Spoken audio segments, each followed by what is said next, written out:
Yeah, what's really going on? This is Boost from the Coop with Hard Knock Radio. You gotta be there. What up, y'all? It's Aya Sage, a.k.a. Rocky Rivera, and you're listening to Hard Knock Radio. News, views, hip-hop.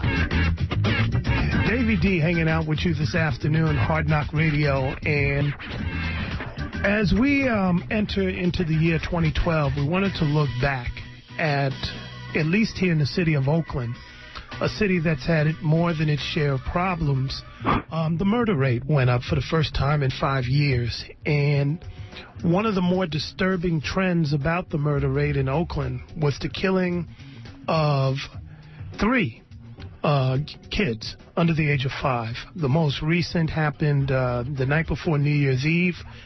Gabriel Martinez Jr., a young 5-year-old boy with his family, standing in front of a very popular taco truck on East 14/International Boulevard.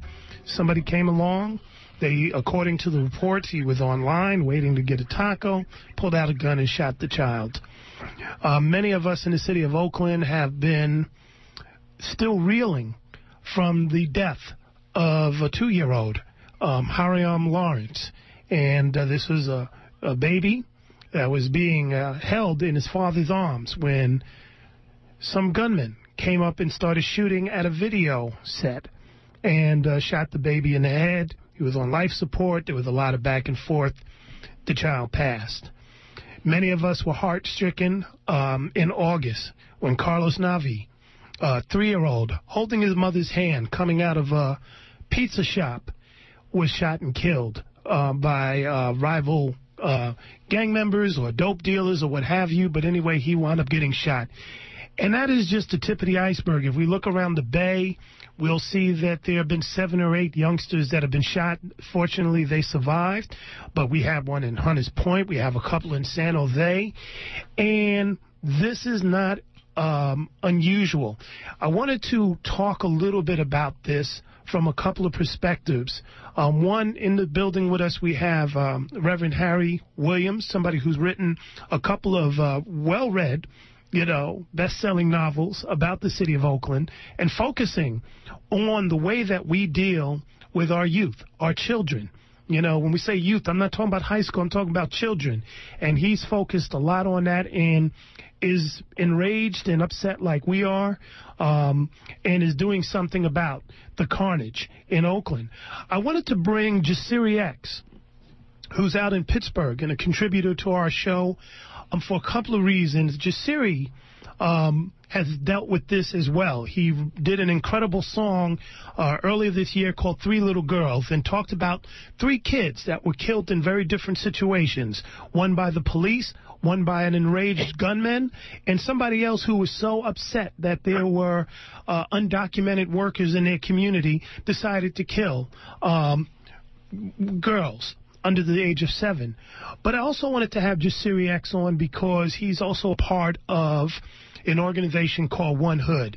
And these are individuals who come from, who are men of faith, who have, patrolled their communities, have gotten folks together, and have really made a difference. And I know, Harry, you have your Street Disciples ministry, Jasiri from One Hood.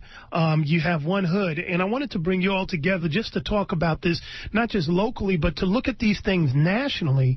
When we see the killings of kids in our communities, what is this saying about our communities? What is this saying about the world around us? And let me start off with you, Jasiri, because we've had a lot of conversations about this, and we see some very awful things happen both within and outside our community towards people who are still innocent to this world. Well, I think that, it's showing that, it's reflective of, one, the United States of America not being, we kind of go around the world like we're this place, this utopia, this paradise, and when you see the amount of violence that happens on a day-to-day basis in communities in the United States, when you see the amount of people that we have incarcerated, where we lead the world by a large margin, I think it's causing a question from the principles that we're living on. And I think it also shows that, the economic situation is getting a lot worse when you have, basically a recession going into a depression, when you have people that feel that they don't have any hope, any place to turn. You have people doing very desperate, very crazy things. And it's just sad and unfortunate that, these innocent, children or babies get caught in the crossfire. But it's really, to me, a symptom of a very sick United States, and doesn't look like it's getting better anytime soon. You haven't met Harry Williams, and Harry's sitting here in the studio, hasn't met Jasiri. But you said something that Harry just said the other day on a newscast when he was being talked to. And he talked about the city of Oakland, and you used the exact words that you use, lack of hope. Can you build up on that and talk about this? When people don't have hope, it's a very dangerous situation.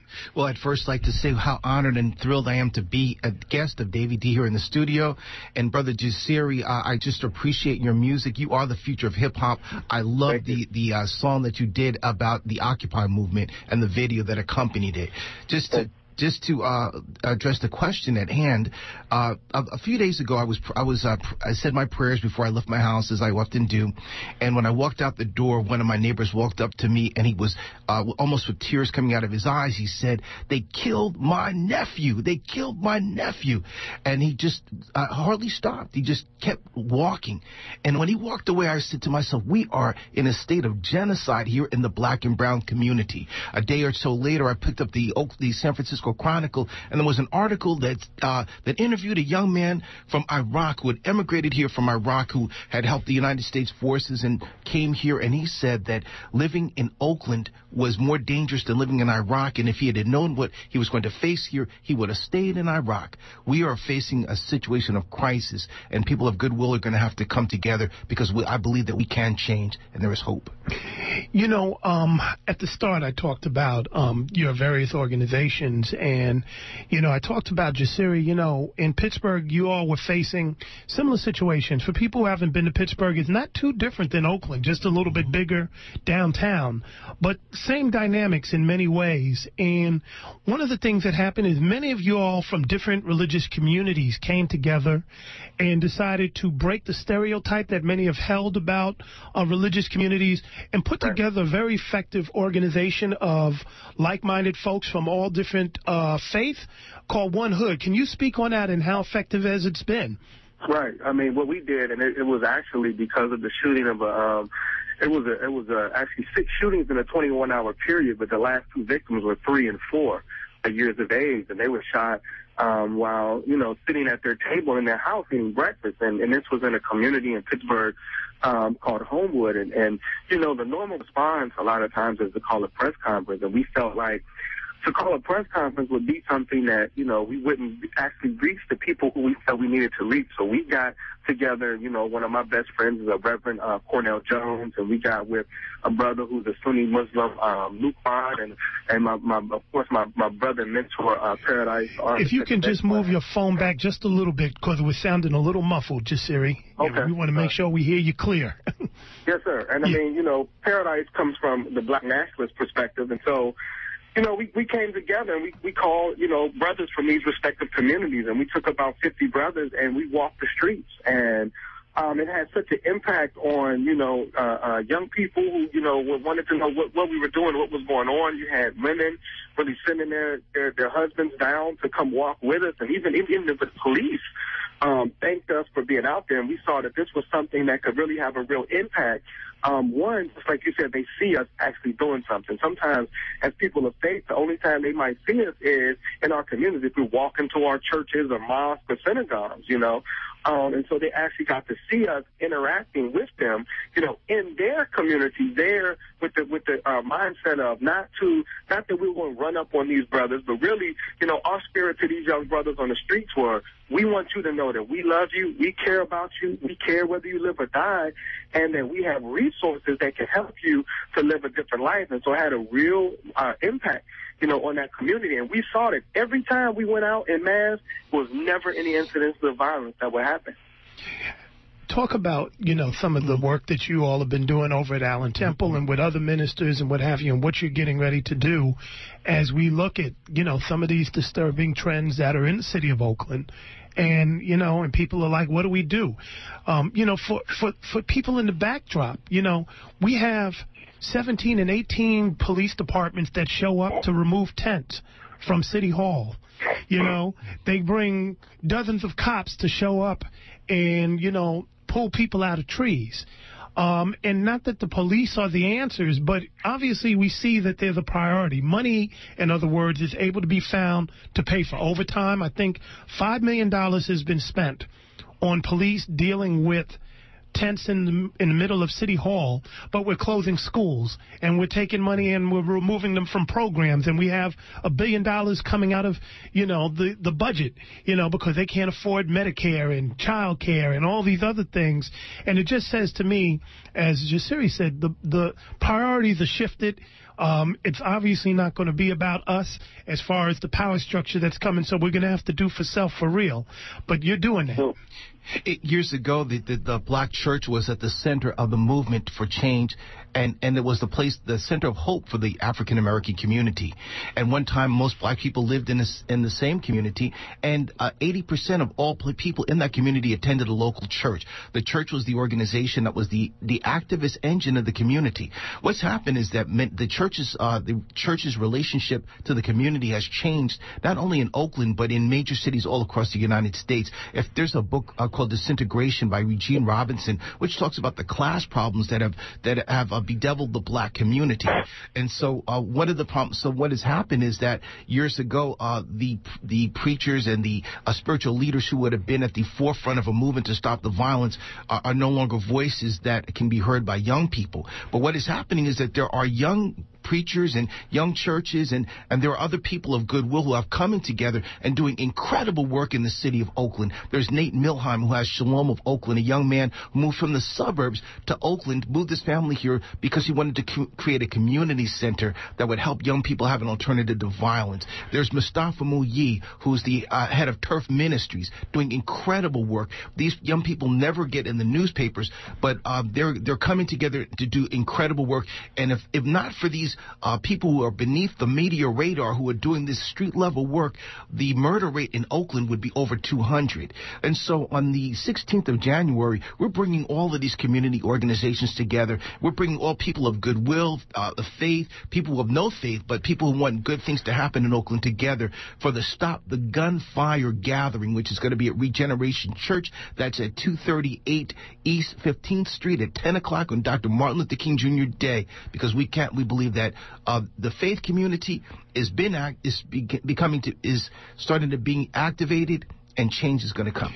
If you can put on your other hat, yes. Because one of the things that you've been dealing with is child prostitution and all these different types of isms. You've yes. written a lot about it, and this is what you know. What insight can we glean from what we see is going on, and what steps can, other than going to the rally and the kickoff of this campaign, what are some of the things that we need to understand about the mindset of some of the folks that are out here? I mean, 110 murders, and 100 of them were black and brown. Yeah. And an overwhelming majority of them were under 20, 25. So there's something going on with some of the folks we're trying to reach. There's a general apathy and a malaise that has attacked the African-American community, not only in the people in the hood, but the people that live in the hills, where we just don't care about each other. Some people say, well, if we could just get the guns off the street, everything would change. No, if we got the guns off the street, people would be shooting each other with bows and arrows. So people of faith, I just commend what Brother Jasiri is doing, to go to the people in the street and say that we care. Allen Temple Baptist Church is a ministry that I work with called the Streets Disciples, and we deal with the problem of child sexual exploitation here in Oakland, or prostitution. And what we found is effective is that we have a dinner for young women, and we feed them a tremendous soul food meal. Once a month, we have someone doing manicures. And what we found is that there are people who care, and we connect with people from all over, not just folk from our church. Allen Temple Baptist Church has been at the forefront of a struggle for many, many years, and it's kind of a new chapter that we're turning. So that's what we found.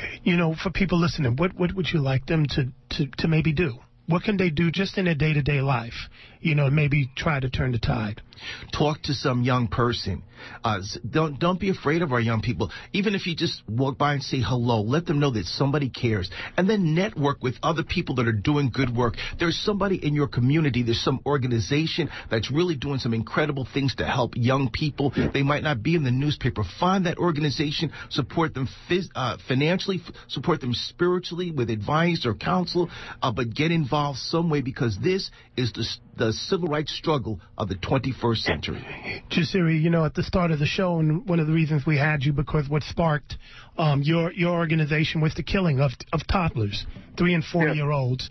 And since then we've seen, and we've talked about this, we've had incidents where police were pulling guns out on 7-year-olds. That was in Pittsburgh. We've had incidents where police are walking in and arresting folks. And I bring this up not to make it just a police thing, because when we're killing our own in the community, we have to deal with that as well. Sure. But I'm trying to connect the dots and just look and say that on one hand we say we love the kids, but when we look at all the actions that are around us, whether it's police arresting or pulling guns, or whether it's drones killing kids in Pakistan, obviously we don't love the kids of the world. No. When we have childhood soldiers, the whole nine. When you see those dots, what insight could you lend our listeners to really turn the tide the way that Harry is talking about?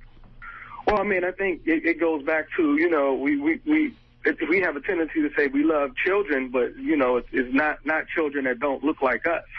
I mean, especially in our communities, the black and brown communities, I mean, that's what we're seeing. We're seeing the criminalization.